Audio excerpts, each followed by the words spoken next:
그때 어머님이 저희가 그때 하숙을 한 4개를 쳤는데 그 2군데가 이제 미군 가족이 있었고 2군데가 한국 군인들이 있었어요.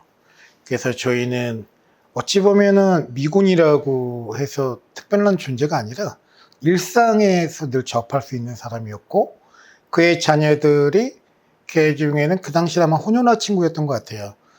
동두천 사람으로서 이제 미군에 대한 다양한 감정이 있는 것 같아요. 뭐 희노애락이 다 있는 것 같기도 하고 그랬던 일상의 부분도 굉장히 기억이 많이 남아요. 또 제가 얼핏 알기로는 IMF 때가 가장 인상 깊게 남아요.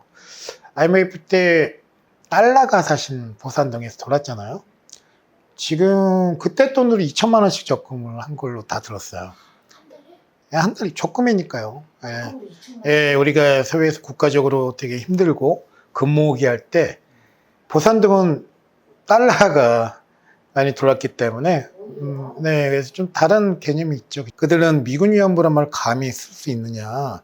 일본 위안부는 강제적이고 소위 얘기해서 국가가 무기력할 때 그들에게 어떤 피해에 대한 부분을 형성을 하는데 미군 위안부는 자발적이고 그리고 당연히 그들이 그런 피해를 입었다면 그 중에 하나 원오브 데미지 그걸 어떻게 감히 일본 위안부를 비교를 하느냐라는 얘기를 들었을 때 저희 지역이나 기타 이해도가 너무나 없구나 그런 생각을 좀 많이 가졌기 때문에 그 단어에서 좀 제가 또 예민하게 좀 바라보는 건 있는 거예요.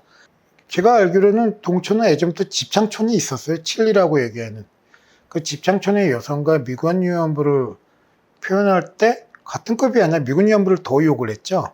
미군 애들 우선 덩치가 컸고 저기에서 김미 초콜릿 깡통 그 집차 따라다녔던 게 7살, 8살 때 제 동네 애들이 추억이거든요.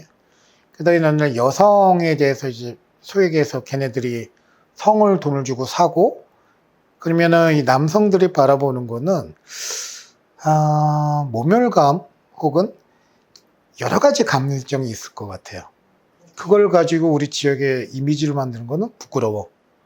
그게 이제 일반적인 감정일 거예요. 예.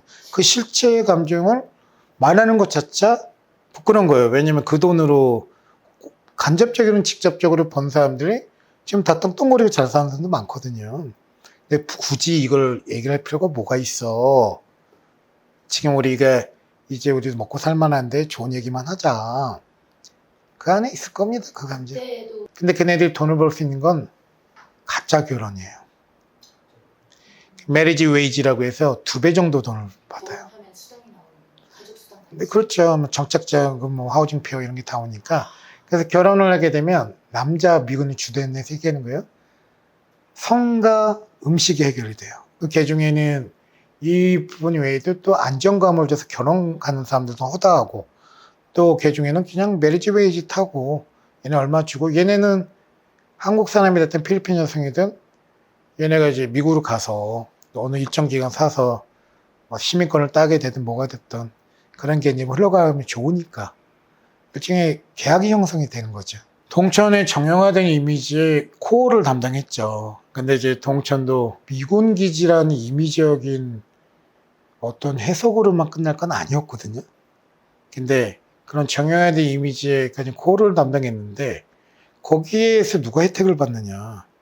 그럼 대한민국 정부와 일부 소위에서 자본을 참식한 사람들이 영향을 받았지 나머지 사람들은 피해자라고 좀 봐요.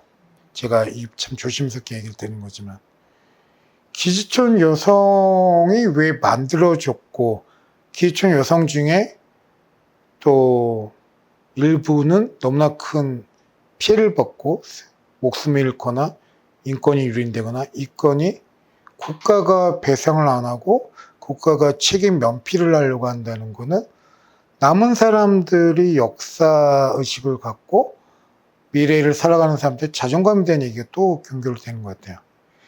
무슨 얘기냐면 기촌 여성의 피해를 구제를 하고 변제를 하고 그렇게만 가기보다는 저는 뭐 동천 사람으로서 하는 얘기인데 지금 이거를 바라보는 다양한 이 갈등이 어떻게 좀 이 얘기가 뭐 어떻게 느껴질지 모르겠는데 도시의 태도, 도시의 품격으로 승화될 수 있는지 그럼으로써 우리가 또 하나의 생존의 물꼬를 틀 수도 있다고 보거든요.